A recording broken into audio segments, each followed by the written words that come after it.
Every year, more than 1 million people head to Turkey for a hair transplant. But there is a real dark and shady side to the industry here, and we're here to expose it, to pull back the curtain by talking to the experts, by releasing the research, and ultimately by testing it out and trying to see if it's possible to do this right. Is this a mistake? Let's find out. Alright guys, this might be one of the craziest things I think I've ever done. Guys, this hair is mine, but it didn't start out at the front here. Every strand of it that you see here has been harvested from the back of my head and moved to the front, kind of relocated to where it counts, if you get what I mean. So I've had 2 hair transplants already. And this shouldn't really be a surprise for anybody. If you've ever caught me back on the Best Ever Food Review show, you can check out some of the series that I did with Sunny, especially the stuff in the north of Vietnam. My hairline, it was getting like really patchy. Last time, Andrew and I bit off a little bit more than we could chew. And from there, it just kind of kept heading south. Eventually, I realized that I had 2 options. I could just embrace the baldness, get jacked, go for that Vin Diesel look, you know what I mean? Or I could look into hair transplants. And look, everyone's got their own line when it comes to cosmetic procedures. What would you rather be, 52 and look 52, or be 52 and look like a 28-year-old lizard? But for me, it didn't feel that extreme. It wasn't fillers or like some kind of jawline overhaul. It was more in line with like braces or teeth whitening or something that was a little bit more tame, at least once I looked into the details on how it was done. And honestly, I am so glad I did, because it is one of the best things I have ever done. It gave me the confidence to get in front of the camera myself, start this channel, and I don't think that I would be doing what I do for a living today without having done this procedure.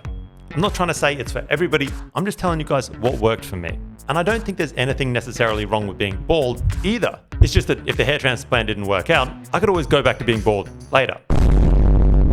So anyway, when Elite Hair, the largest transplant clinic in the world, reached out to me to sponsor a video and fix the one spot that was left that I was a little bit insecure about, the crown, I said yes, kind of immediately. But there was a catch. It had to be done in Turkey. And in my mind, prior to going, Turkey was kind of like the Las Vegas of hair transplants. It's the Mecca, but it's also kind of cheap and flashy and full of risks, if you don't know what you're going to get into at least. And that's why I avoided it the first time around. And so in this video, I want to delve into exactly what I've learned. How to avoid some of the more risky aspects of the industry, how to lean into its massive strengths. Essentially, I want to show you guys the dark side of Turkey's hair transplant industry, but I also want to show you the benefits of it when it's done right.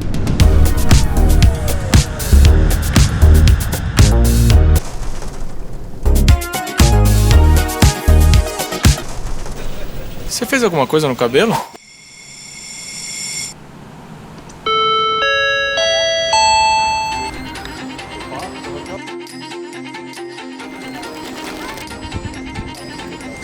More than 1 million people fly into Turkey each year with one singular goal. And that's to get a hair transplant. And you can see why. The cost here can be just $2,000 to $3,000 compared to $15,000 to $20,000 in the West. And that price gap alone has turned Istanbul into the global center of hair restoration. Clinics here run on these slick packages that cover everything. Surgery, the hotel, the airport pickup. Pretty crazy, pretty sensational. I've had 2 hair transplants before. And let me tell you, the experience was not like this in Thailand. It's this efficient, high volume game, and it is a huge business. I had a day just kind of exploring around Istanbul, and you're gonna run into hair transplants. You'll see people on the streets, you'll see clinics just about everywhere. And I think you see kind of like the full range, the sort of pretty high-end places like Elite Hair, which do everything, take every single precaution. And then, if I'm honest, you're gonna see some places that just look like they're in an old apartment block.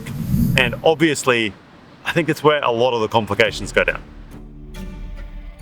To stay profitable in Turkey, most clinics rely on a high volume, low margin model. That means cranking through as many patients as possible, as fast as possible. And as you can imagine, sometimes corners get cut. safety drops, and the quality of the technicians, if they're not certified, can be pretty horrible. There's reports of taxi drivers performing critical surgeries as a side gig.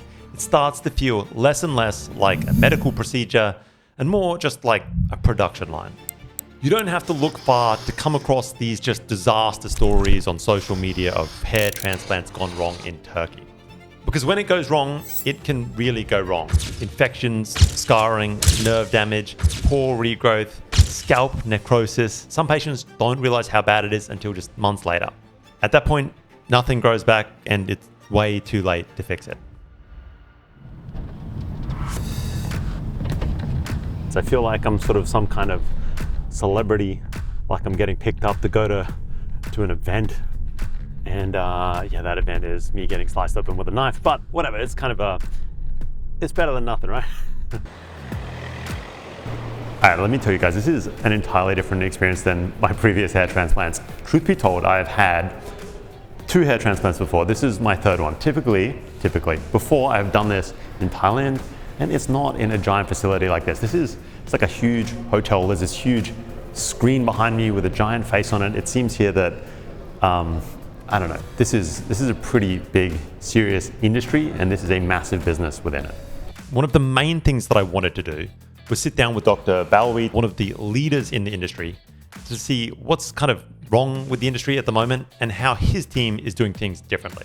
And you guys are the biggest hair transplant clinic in Turkey, maybe the world. Yeah, if you are the biggest in Turkey, it's mean that The biggest in the world. in the world. Yeah. So why is that? What do you guys do so differently that makes you stand out? How did you get to this place? Actually, Elite Hair Transplant is not the hair transplant clinic. Elite Hair Transplant is the hair transplant academy. We make a special treatment for every patient. It is a little bit more worrying here. I guess one of the big experiential differences from how I've experienced this before is that, I'm used to sort of a more small boutique, maybe a bit more personalized experience. I will say this place is just this giant facility. You very much feel like you are in very good hands, maybe a high level of professionalism, but it's a bit less personal. With the pre-test system, we can check all the details in donor area for every patient with digital systems. We can see how many grafts they have in donor area, so we can give every patient special planning for the real graft numbers, and we can take a lot of details about the grafts in every patient. So many more steps. It's very, very different. Another test that we have ultrasound also in Elite Hair. In this ultrasound, we can see the thickness of the skin in the scalp, and we can decide in which deepness we should implant the graft in all the patients. We have another test, we have blood circulation test. It's just in Elite Hair. We have for every patient hair analysis blood tests. All the hair transplant clinics check just the infection disease, hepatitis B, C, HIV, syphilis, and also we search about the reasons of hair losing for every patient. We check the vitamins, the minerals, the hormones, and a lot of details. And also we check the electrocardiography for every patient. I feel very well examined. If anything goes wrong at this point, it's just not going to happen, is it? I've been very thoroughly inspected. And it became real obvious, real quick to me, why you want to go with a clinic like this if you're headed to Turkey to get a procedure done. Elite Hair is a hospital, the academy in the hair transplant. This guy is like the Jinro dreams of sushi of hair transplants. He lives and breathes this stuff. Seriously, he loves it. I love the hair transplant very much. I like it very much. I said if I come for this earth more than 10 times, every time I will be hair transplant doctor. I know it sounds crazy, but it is true. You can see it in his eyes. He is massively knowledgeable, totally obsessed with the details in the best possible way. And the way that he's built Elite Hair is kind of genius. They take the low cost efficiency of the Turkish model and they layer it with these kind of layers of precision and quality that you just are not able to get in most places. And from the transfers to the hotel, to the clinic itself, to the first day of testing and preparation, it becomes incredibly obvious very quickly that these guys are the best for a reason. It is world class and there is a level of detail and precaution taken that is second to none. Elite Hair is run almost like its own academic center or university. They're training up staff here to an incredible level. And the staff here become specialists, masters in a specific area. For example, to be chef, in the last step, you should finish 7 or 8 year minimum. So we give the special education. For example, nurse coming to Elite Hair. In the first year, learn the basic. In the first step. In the second step, they start in the specialists. So some of the nurse, they make just a few ET. They don't do another steps. And it's that level of mastery that is rare, if not impossible, to find in the space. And you're not just getting access to good technicians here, you're getting access to elite world-class surgeons who can spot an issue instantly. In Elite Hair, no hair transplant nurse. There are hair transplant nurse specialist in FUE, hair transplant specialist in DHI implanting. Got it. Then how it compares to the other hospitals in Turkey, what are some of the downsides of the other hospitals, the other clinics that don't take as much care? So there are a lot of good clinics actually in Istanbul, and there are a lot of also not good clinics. So the patients should be careful when they coming to Istanbul. The most important problem in my mind is they looking for hair transplant surgery as like a cosmetic procedure, not like the operation. Some of them don't put doctor in the operation. It's a real operation. I've got to be honest, I probably didn't take the best process the first time around. I just chose a random clinic because it was near me in Thailand. But what do you think about my hair transplant? I'd be curious. To answer you, I should check your hair situation. After that, I can Got it. Yeah. answer this question. Dr. Bahwal did not waste any time in sort of pointing out some flaws, let's say, in previous hair transplants that I'd had. He looked at how the donor area could be fixed up, how the sideburns could be improved. And he wasn't just pointing out the flaws, he was thinking about how they could fix them for me. And I think he's built Elite Hair to really take advantage of the Turkish model. Every person look from the outside, yeah, it's very easy. You take the graft from here and implant it here. And now, believe me, there are more than 1,000 details. And for example, to make daily 60 operation, we have more than 600 person working together to do all of these operations together, to have good result in all the patients. This is the most important, you know. In bad clinics also, 70% of the patients have good result. Yeah. Because 70% of the patients is very easy to have a good result. These guys, they're aiming for close to 100, as close as possible. And honestly, if you're going to be forking out for something like this, then why roll the dice? Why not just go with the best?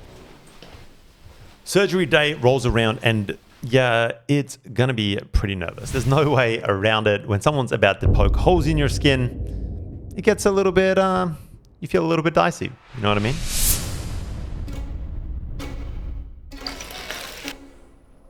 Alright guys, it is D-Day. Time to get my hair ripped out and replaced in other areas of my scalp. Fun time. And once you're in there, you sit down for some final consultations. They break down everything in explicit detail, what to expect, what to do post-operation. And the doctor's gonna go over all of the results from yesterday's tests, take another look at your scalp, and go through your goals with you. They're gonna draw out your hairline or what you're sort of looking to achieve, and they're really gonna advise you as to what might be the best approach. And next up is time for the big shave. Whenever I've done this before, you just kind of cut all the hair off your head, and certainly that seems to be the standard. But you are given the option at Elite Hair of taking a more delicate approach. You just need to expose the donor area and you can keep most of the rest of your hair. They've got a barber on site. I think he did a really good job. I mean, you're always gonna look a little bit funny given the constraints, like you have to get a haircut for the surgery first.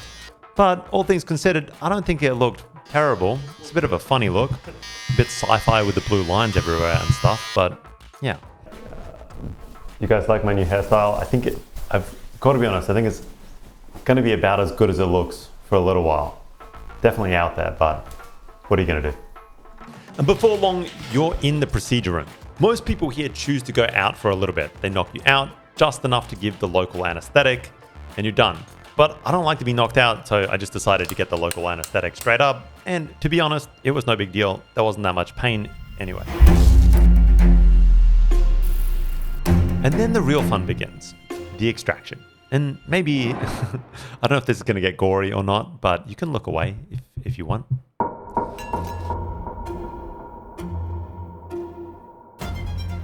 They use these tiny, like motorized punch tools. They're almost like precision drills to quickly pull out and extract the individual follicles with really minimum trauma to the scalp. And they do it in a pretty seriously strategic way. They're not just yanking out hairs at random. They space them out so that once your hair does grow back, there's no visible scarring at all, no patchiness, and in fact, you're not able to tell at all if somebody has had a hair transplant by looking at the back of their head.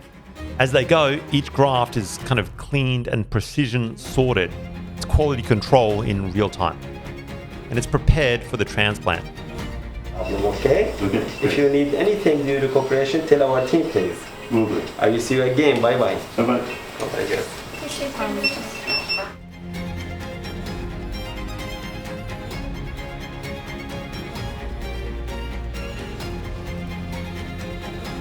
And you're going to be pretty groggy at this point. Again, I was sort of just passed out for the first half of the day, but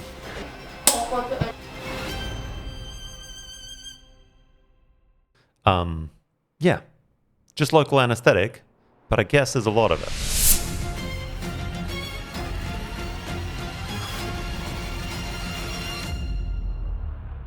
So, was this a mistake? I mean, not even close. And to be fair, if I wasn't a true believer in Elite Hair and what they do and the hair transplant process in the first place, I wouldn't have been making this video. But it is hands down one of the best things I've ever done, just getting a hair transplant in general.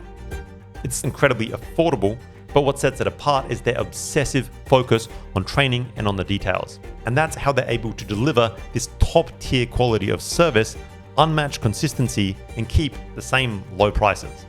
I'm a true believer in it. I think it really gave me a lot of confidence, and in many ways, it changed my life. So cost effective to have something that you will get for the rest of your life, it just seems like a no-brainer to me. Hey guys, I think it's time for a break. I have no idea how long we're going for. I think I'm like in and out of sleep. It looks pretty gory, but you don't feel too much. Other than the local. That can stink sometimes. Shout out to the sandwich game. Some nuts sucking on an airplane. I mean, this is supposed to be a food show. Do you guys want a food review right now? It's not going to happen. And before long, it's time to get those guys that we just extracted and plant them right back in. There's just rows upon rows of these tiny follicles laid out on the table next to us. They're soaked in this kind of chilled saline solution. And they've been sorting all of the grafts by size and quality to get everything prepared. And then each one of them gets carefully loaded into one of these implant pens. And it gives the technician an incredible amount of control on where the hair is placed. We're talking depth, angle, direction, the works. And these guys are complete masters. They're going to make it look 100% natural. And by the end, your scalp is going to look like it's been through something, for sure. But there's no pain or anything like that. I think we're done, guys. Time to bandage up, get back to the hotel, try to get some sleep somehow.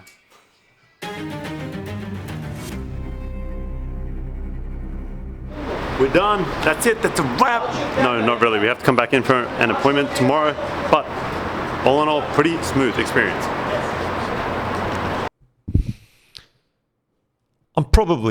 I think right now I'm about 10 days out of surgery and I already feel relatively normal.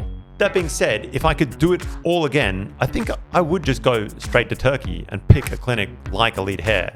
They've just nailed that sweet spot between low cost and elite levels of skill, of service, and attention to detail. I think the quality here is pretty second to none, and I don't know how you could take it to another level.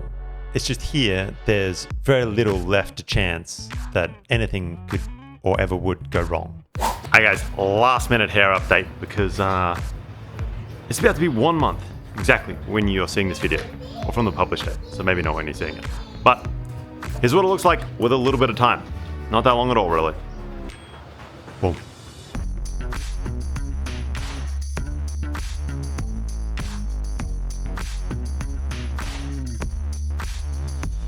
Anyway, there you have it, guys. That's it. I'm not saying everyone should get a hair transplant at all. Some guys look great bald. I'm just telling you guys what worked for me. And I hope this gives you guys a pretty clear impression of how I think things should be done right. I'll see you in the next video.